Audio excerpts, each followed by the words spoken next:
Two kids, and then The blonde one. she's got like brownish, melty hair. She has the two kids. I think there's only one with two kids. Oh, he made hair ties or hair barrettes for her a couple weeks ago. I don't remember. Anyway. I don't know. Well, Yeah. so I hope this loosened you up a little bit and made you feel less nervous. The intro, we'll do a rolling intro of us talking about The Bachelor. Okay. So everybody doesn't realize that Adam and I are only thinking about meathead stuff.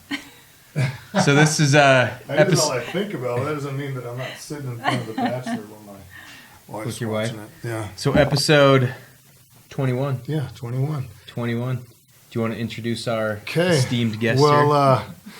this is Sarah Larsen, and we've been friends on Facebook since for a long time. I've been friends with Sarah for quite a while. She's been helpful with us with Riven and helped out with our booths, and she's just an all-around really friendly person, and she's always posting things that I think are, positive, and she's just a generally positive person. And you're married with two kids, boy and a girl, or your girl's the oldest, right? Yeah. And then you have a boy. And last week you gave up soda, right? And sugar. And sugar. Really? So, Yeah. I mean, I can't even imagine. For what purpose? Yeah, Infant what feeding? was- No, for spring break. Gotta get I thought it into was for bikini. Lent, maybe. Really? Well, see, because Yeah. I mean, I've always liked how you have been, similar to me as far as your exercise. You do it because it's fun, it's a release, Right. it's you're not obsessed with it. You're not constantly talking about every little thing that you eat, which a lot of people do because that's what their followers are looking for, which I Yeah. totally am fine with that. But you're pretty moderate as far as your exercise routine. I mean, you do it consistently, and you're not a glutton or anything. But what made you decide? I mean, are you going to be done with sugar until spring break, or are you going to stick Well, with this? What's your thing? I eat a lot of sugar. Like, You do, as in, yeah. I'll buy a loaf of pumpkin bread and eat the whole thing in like a half an hour. Oh, that's You it. can't- That Yeah, stuff's good. it's good. You're the like quick sugar Banana guy. bread is better. I just love pastries and Yeah. donuts Yeah, are my yeah. big, and then I Yeah. have to wash it down with Diet Coke. Yeah. But I think it's Yeah. more, I just feel crappy, Yeah. and yeah. it's more, I just want to kind of clean it up a little Do bit. you want to be done drinking Diet Coke for good, or just? I kind of would like to be, because I Really? drank it for so long, and Yeah. Wow. it's just not that good for you. Well, seeing as I'm developing a new drink, I'm going to have to go off my Diet Dew, Yeah. my Diet Dew habit. But that's why I'm trying to make sure that it for sure tastes delicious, because I'm addicted to Diet Dew. In fact, I've already had at least 64 ounces a day, and I'll probably Oh my get gosh. some more. Well, isn't that that's how Two much? sp- no. How much? 64 ounces is. I drink at least 2 of those a day. 2 of the double XLs. Oh my God. But I mean, the worst part about that is, I mean, people like the Fit Fam crew or the Gym Rat crew, they drink a gallon of water, but I guarantee you I have to take a leak more often, because the caffeine in Diet Dew, Acts like a diuretic. it's a diuretic, Yeah. and so I'm like, gosh, dang, I can't get any work done because Yeah. I'm having to constantly go to the bathroom. Well, It's and brutal. aspartame to me gives me heart flutters if I drink it too much. Does it really? Oh yeah. When you say heart flutters, you can actually feel Oh your yeah, heart and like I hate it. It just, really. Yeah. So, and when I cut it out, it And you're goes sure it's away. aspartame? Yeah. I think. I think it's your husband's beard. Well, it could be that too. She's happily married too, so she's always been. That's the one thing that I think is interesting that you've been able to do, because I know you get guys that flirt with you a lot on social media, and you're so open about how much fun you have with your husband, who's a cool guy. He's younger than you even, and that's a rare thing. And he seems to be really confident and really cool. Like how is that with you being someone who is so social in person and online, and have your husband see what does Mark think about that? Mark's a really, like, I lucked out with him. He's a Yeah. really good guy. He laughs at some of it because some of it's kind of silly. When people are inappropriate or just disrespectful, he doesn't think that's too cool. Yeah. But we have a really good relationship where it's healthy, and Yeah. so there's no jealousy. There's Yeah. there's no room for any of that. Yeah. And so Well, that's cool. yeah. I mean, he doesn't. I never see him post anything. He's really. not. He's on there Yeah. from time to time, but Yeah. not like Yeah. I mean, I see him on there because you post and right. and your kids post about him, but he seems pretty.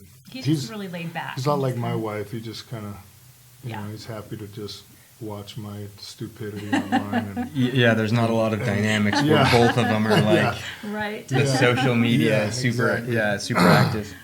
Okay, well, Sarah is, you're a super bubbly person, super happy, and someone who is very open. You're always blunt and brutally honest when it comes to the things that you talk about. And so we wanted you on here today because of a topic that's really prevalent in the sports world and in media in general. And it's a bummer topic. It's a sad topic, but we brought you on here because we wanted to talk to you about your experience with domestic violence. And obviously that's not with your current husband. But so to start out with, why don't you tell us, the story of like how that ever came to be in your life? Someone like you who seems as confident and as, outgoing and secure as you. I mean, tell us your experience and how that happened in your life.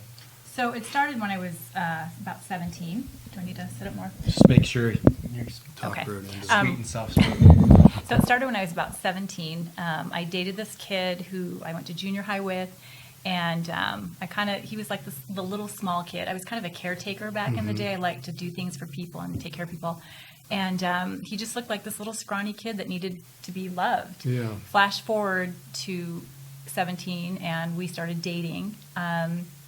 And for the first little bit, it was good. He was very charming, very charming. While you were dating? So you were 17 and he was 17 as Yeah. well?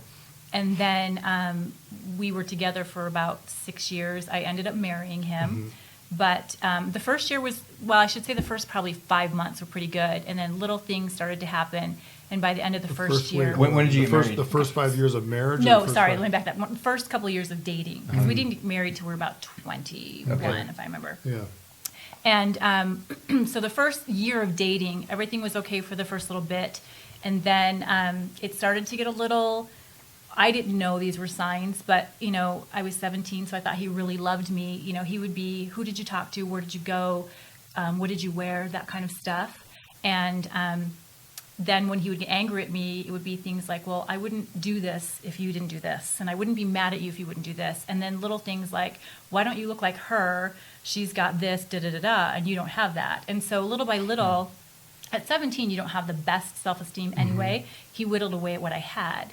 So by the end of the first year is the first time he actually hit me. And by that time, I was, didn't have any self-worth left. Hold on. So the first time he was ever physical with you, he actually hit you? Like he hadn't pushed you or he hadn't grabbed you and Well, there held was you? there was grabbing. Yeah, Yeah. there was that kind of stuff. Like he grabbed my arm. Yeah. But the first time he hit me was a full-on punch to the side of the head. Really? So it Yeah. wasn't, he just punched you right in the head and it was like, were you guys arguing or did you just come up Well, and? he had this brother who had Down syndrome, who I was really close to, and we had Yeah. taken him shopping, and he ended up getting really mad at him and That dropped. is Down syndrome, brother? Yeah, dropped him off at home and took me home, and I was like, "Yeah, you didn't have to be that rude to Tom," and he just lost it. And I remember it like yesterday. And we were in the car, and he hit me from the side, and I just remember my head hitting the window and then just kind of coming back up. And I sat there like it was watching a movie. Like I couldn't believe that had just happened. It was so surreal, and I didn't feel it obviously because your adrenaline just kind of. You didn't even really. Not at first. So I mean, I felt it a didn't, little but bit. it didn't like make you no. unconscious. or I was anything? just like floored that it had just Yeah, happened. It was yeah. so unbelievable. Yeah. And then it just got worse from there. Well, how was your reaction the very first time he hits you? I was stunned, and I just got out of the car and went to my house and didn't say anything. Because you guys had already pulled up to the house. So let me ask you this. Yeah. I mean, were you living at home? Uh-huh. Did you have parents at the time, what did they have any? Did they like him? Did My they have any parents- idea what was going on? At first, they liked him. They didn't really know him very well, and I was, I graduated at 17, so I had a job and just kind of did my own thing. So I wasn't home a lot, and so I was able, when it got to that point of physical, I was able to, in the beginning, hide the bruises. They'd be like in the back of my arms, or I would have bruises on my ribs, that kind of stuff. But then later on, if I had like a fat lip, I remember one time I had to go to work and my whole face was just kind of busted up a little bit. And I tried to hide it because I was a dental assistant, and it was a Saturday, and we didn't have patients. We were there to clean and stock the rooms, and I was working with another girl.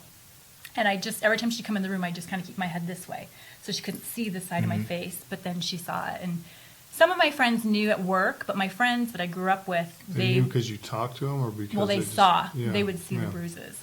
And I still would hide it. I would just kind of, do what I could, because it's kind of you're ashamed. You're humiliated. Yeah. So that first time, I mean, how come do you know why you didn't just like run inside the house or call the police or? I was afraid of how he would react, what he would Already, do. huh? Well, and I loved him. I mean, I loved him, and I thought he loved me.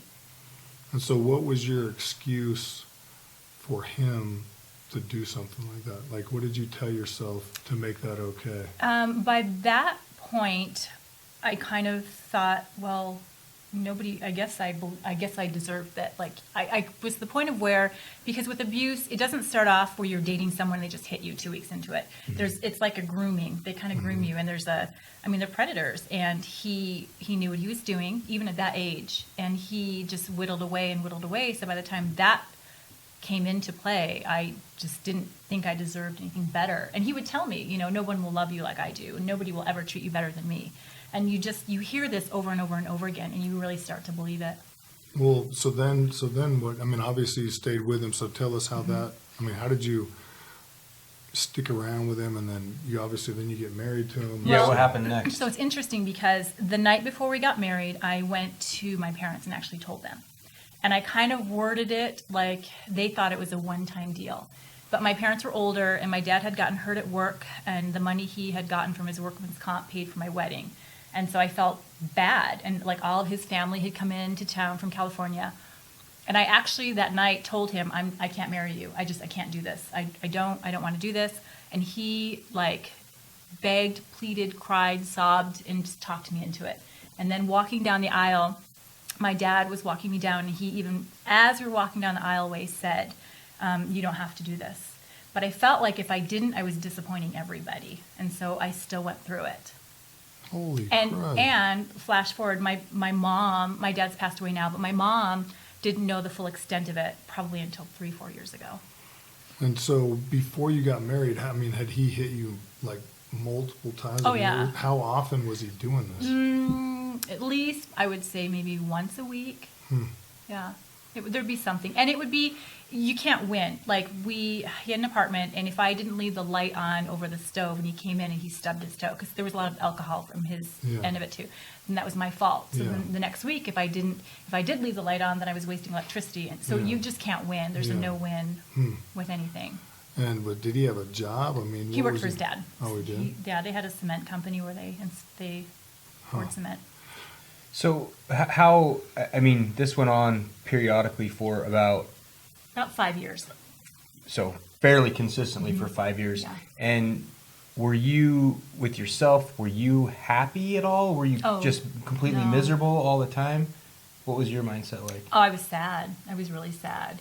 And you just kind of, you learn to disassociate yourself, I think, from a lot of things. Like, it's really interesting because when you're in that situation, at least for me, I didn't feel it until later. I could mentally go somewhere else. But then, obviously later on when everything was done, then you're just overwhelmed with everything that happened. And Well, I mean, what were you? I mean, you say that you didn't feel it, but like, how did it affect you as a person? I mean, I know who you are now and the way your personality is now, but how did it make you behave, and how did it change your personality to be going through something like that?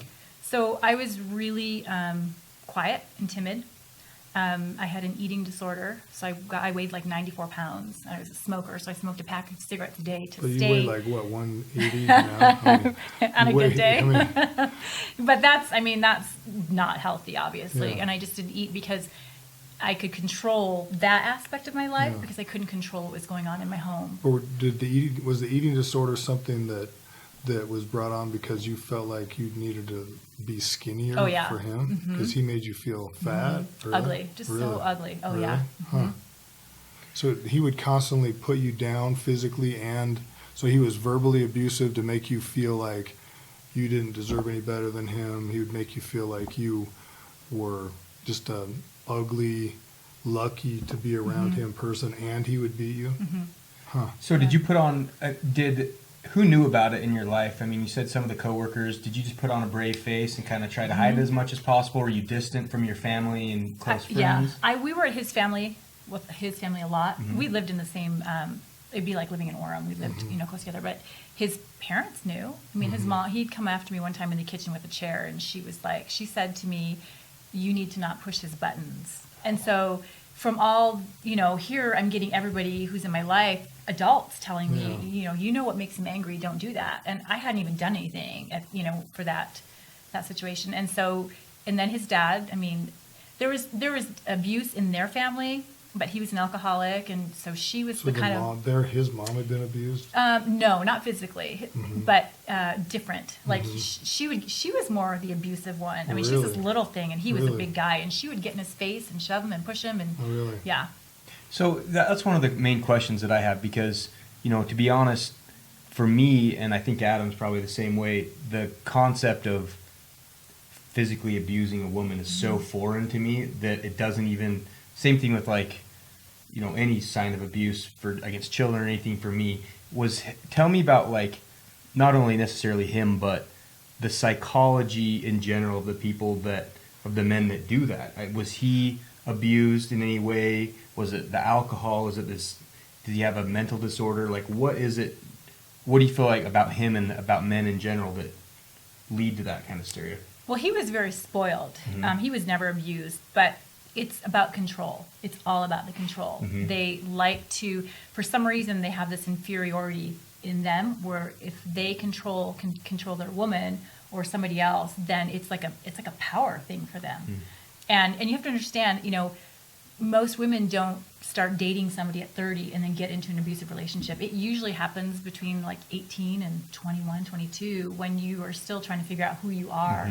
And, it's just, that's basically when it starts. See, I've always thought, not always now, but it used to be, I used to think that men that would do something like this, do something so cowardly, were guys that felt physically inferior to other guys, and so it was their way of having some sort of physical dominance. But then you see guys like Ray Rice, who are these totally physically dominant athletes, and other, prominent athletes and mixed martial artists that are trained fighters, and then they act out with violence towards their, girlfriend or wife.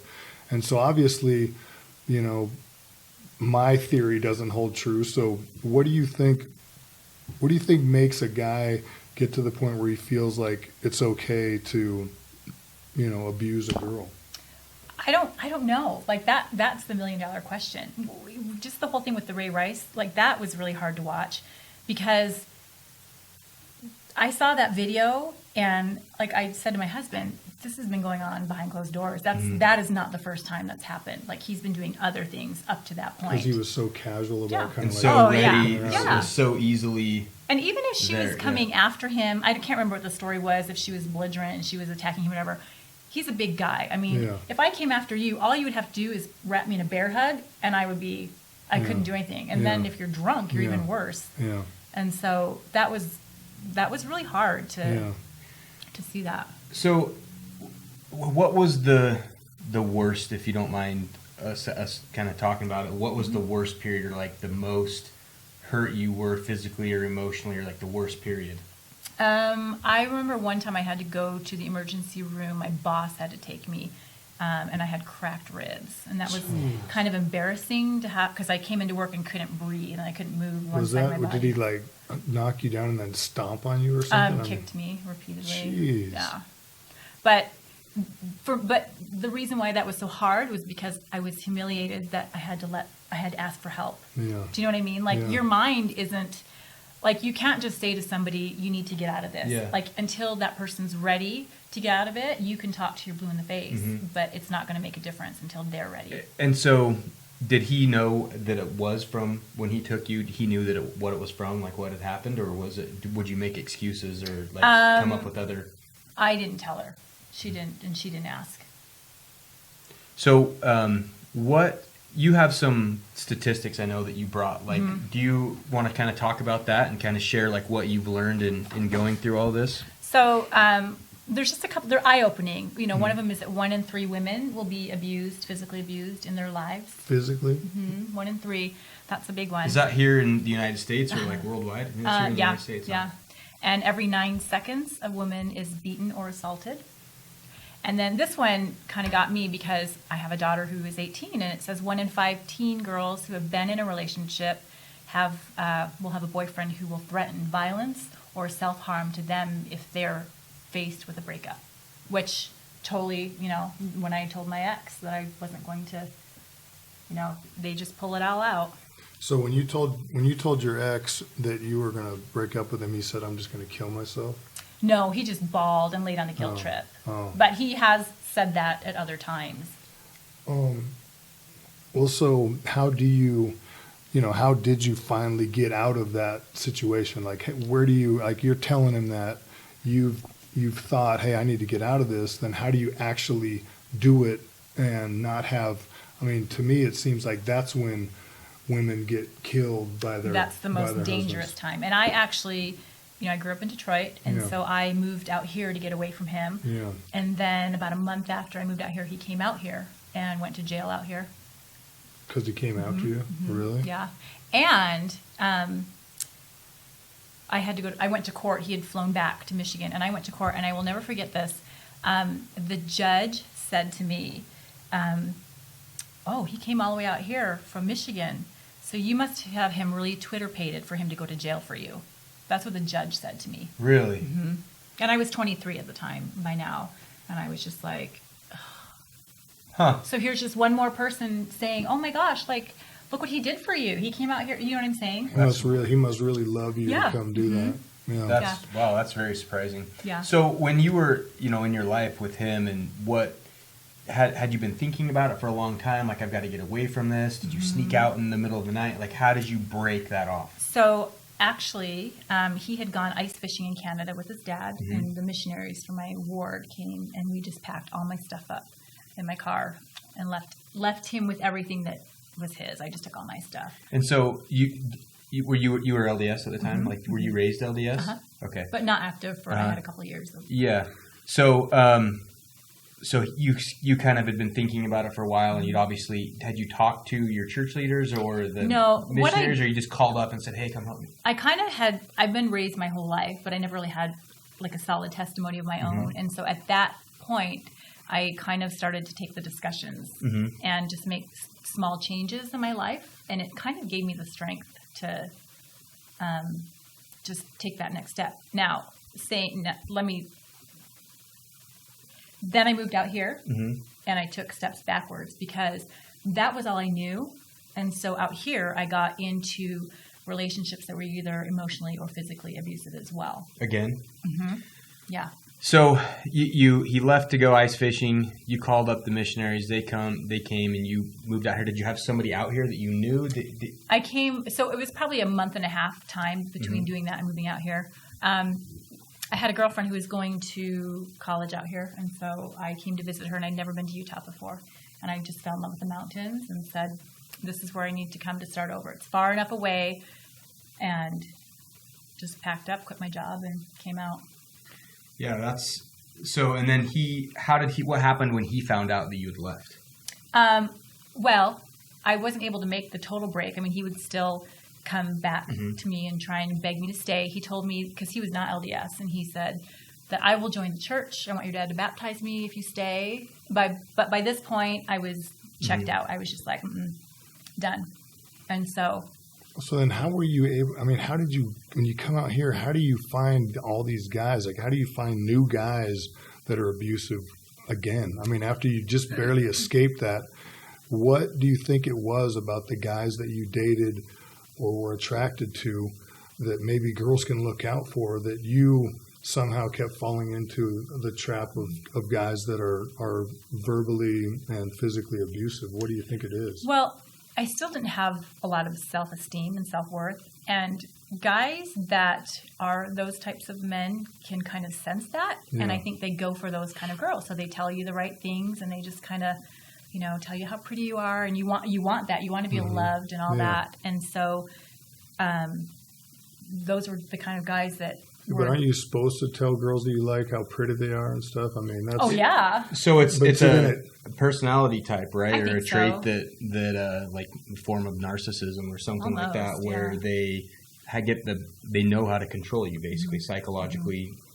And they also know, if you don't have good self-esteem, like they know the right things to say and to play off of that kind of stuff. Well, what do you think that you were projecting back then that's different than now? I mean, because now you don't seem at all like someone who I would think had low self-esteem. Or a victim at all. Yeah, or someone that would be willing to be, taken advantage of that way.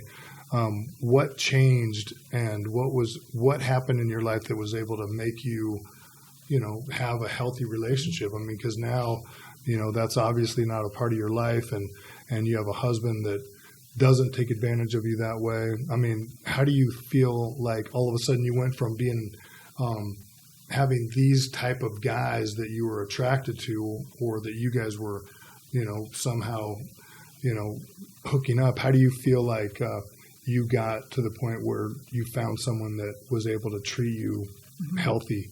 Well, so I've actually been married 3 times. And so my second husband was just like a hot guy I picked up at a bar. Yeah. So I was married to him for 5 years. Yeah. I had my daughter with him. Yeah. And, but then we got divorced because at this point I was like rock solid in church, and he didn't want to have anything to do with it. So we kind of parted ways. Is he violent? No. He's a really nice guy, and we're good friends. Yeah. But then after he and I divorced, I kind of always liked the bad boys. Yeah. And I dated this guy that I had known years before, and he was a friend of one of my friends. And I had my daughter, and she was 2, and it started to get volatile again.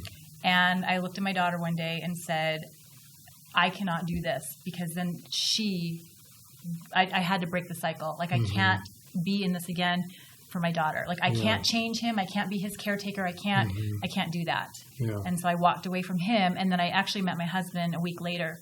And but what's interesting about that is that with Mark, for the first couple of years, I put him through hell. Yeah. I obviously had trust issues, so I did everything I could to sabotage that relationship to make sure that he was really going to stick around before I could let my guard down.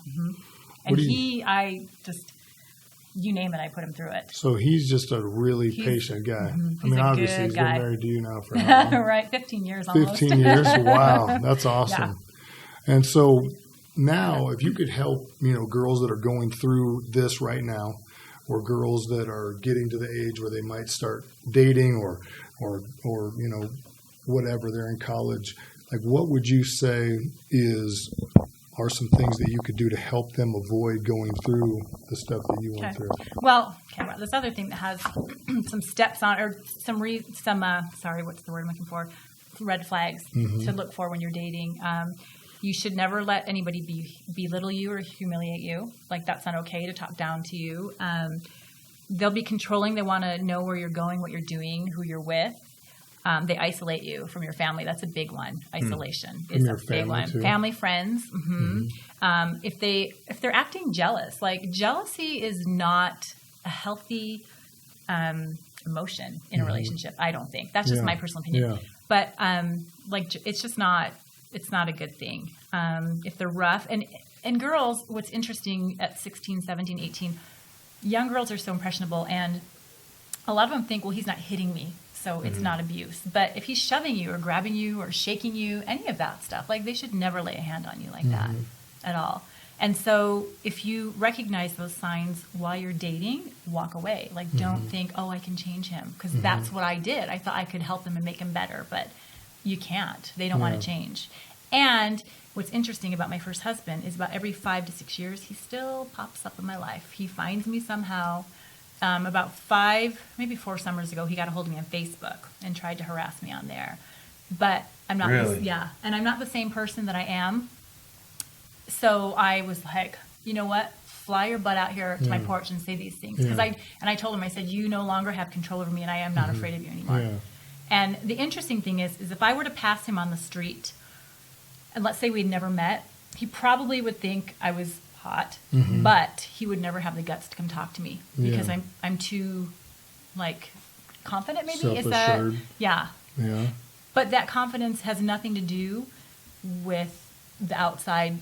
It's all about what I've lived through and who I've grown into, and that's where my confidence comes from. Do you think it also comes from the fact that you have been validated by a loving husband and someone, who has treated you Oh, yeah. kindly?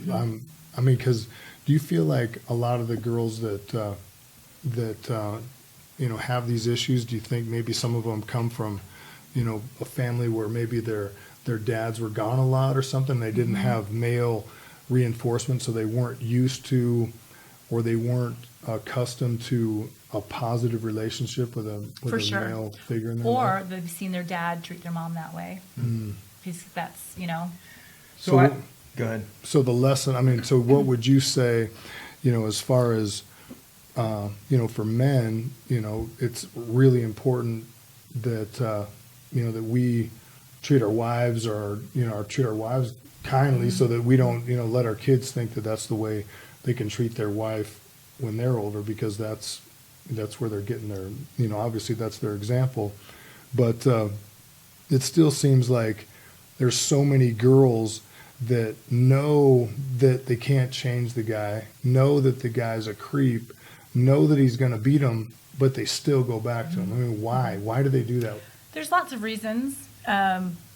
I can only speak for me. I mean, some women are because they have kids and they don't have a job, and he's controlled everything financially. For me, I was afraid. I was afraid for so long to get out of what he would do. And if I would have stayed there, because with just him, the way things were, I probably wouldn't be alive. I mean, that's how bad things got. Yeah. But I think fear is a big part of it. It's they've instilled that fear. You have to walk on eggshells a lot, and it's not a good feeling. It's very difficult, obviously, to break that cycle. So I have a question, because you hear about like Chris Brown, and Ray Rice and a lot of these other athletes that have domestic. What are the statistics, or what are the chances that a guy like that recognizes that the behavior is bad and legitimately changes? That's a tough one, because there's some of them that really believe what they're telling those girls, that I wouldn't act like this if you didn't bring this out of me. And those to me are just like little weak boys that, be a man, like, know that that's not okay. Or the keyword is like rehabilitated. I mean, do you feel like a lot of these men that are domestic abusers are able or willing to be rehabilitated? Or do you feel like, I mean, is your ex, is he still a loser to this day? Oh, yeah. Do you imagine he's probably... He's beaten both of his wives after me. He still does. I think it comes down to humility. They have to realize they have a problem and then say, go on their own, not because their wife is making them or the court's making them, but say, I'm a crappy person and I need to make some changes in my life and I need to get help. And if they're sincerely wanting to do it, but not a lot of guys, they just, when that relationship ends, they get into another one and the same thing goes on. Yeah, that's really incredible. hard. I mean, I think one of the reasons why Adam and I wanted you on, and what really our podcast is about, is it's not talking about things that are tough, or it's about respect, integrity, victory, effort, never give up, things that you embody having gone through this. And you're so impressive because you've gone from a period in your life really low to be a very happy, positive, inspiring person that does that. And so how do you feel like what your experiences and being at such a low point in your life and going through such challenges have helped you to become the person that you are today? Well, one thing that I've been really blessed with I can remember it all like yesterday. And so, and I'm thankful of that because over the past little bit, I've had a lot of situations where I've gotten into conversations with women, and they, like I have this tattoo that's on my arm, and it's of a Dawn of the Day of the Dead girl. But I did it for me because I like my tattoos to kind of mean something, and I had her mouth sewn shut. And so for me, it was about domestic violence. I wanted something that was really personal. And when you're in that situation, you don't have a voice. And that's why I had her. I didn't ever want to forget. And I've had several women and a few men ask me about that tattoo. And every single time, it's kind of gone into where I've had women say to me, oh my gosh, like, this is happening to me. Or a guy will say, I know someone that this is, my ex or, whatever. It's been really interesting to have those situations. And so I'm really thankful that I had this and I don't ever want to forget, because it's made me who I am today. And I see myself differently than I think other people see me, maybe. I mean, I still, from time to time, something will pop up where it's like, okay, you can't think that. But, Well, the one thing, from afar, I've been very impressed with Mark. I mean, because, you are someone that is very social. For sure, I know guys flirt with you or come up to you at the gym. You're at the gym a lot. You're out in public. You're, very conversational. So what do you think it is that's so much different about your current husband and these cowards that are beating women? I mean, what is it about Mark that makes him be so much different and be above all that? He's super respectful. He's very respectful of all women. And I love that. I love that about him. He's kind of like the old school, like chivalrous? Yeah, it's not dead. with Chivalry him. Yeah, is not it's dead. a hard word to get out. But it's funny because even back in the day when I would imagine kind of what a good marriage would be like, I never knew it could be as good as I have it. Yeah. And I think That's awesome. because of that, I'll never take advantage of all that he does for us. But he's so respectful, and I think that's a key. Is he a self-confident guy? Like, I mean, Yeah. you think that makes a He big is. difference too, in that he has self-worth and self-confidence in himself? He's that- always been that way. In fact, when I first met him, I thought he was stuck up. I thought he was cocky, but he's like, no, and he's not. Like, there's nothing about him that is, but just the way he carries himself, he's just very, and everybody likes him, and he's the kind of guy that they could call him and say, hey, come up to here and give us a talk in Sacramento. He's like, all right, and he just goes and does it. Like, he's just a good guy. Yeah, you're very interesting to me. It seems like you have a lot of flavor in life. I mean, I love that you just came from the temple, working at the temple every week, and you've got your tattoos and getting ready for bikini season. I love it. I love real people, and I think you're awesome. You're very brave. Thank you. For sharing your experiences with us, because honestly, our most popular podcast has been the one about addiction. And I think that, things like this that people don't honestly talk very open about, or they don't really have a platform, or it doesn't come across as like a Dr. Philly kind of distance thing. But when real people that people know hear about it, I think it is super impactful, and I think it does make a difference. And so, whether you realize it or not, I do think that you're helping people, and there's probably people that will watch this and listen to it that will be inspired or motivated to take action. Well, so you're nice to say that. Thank no, you. I'm really confident about it. So, and that's honestly why we do these things. It's hopefully even one person we can help out. So Yeah. I really appreciate you being willing to come and talk about something like this, because for sure that isn't a fun time of your life. That can't be something that you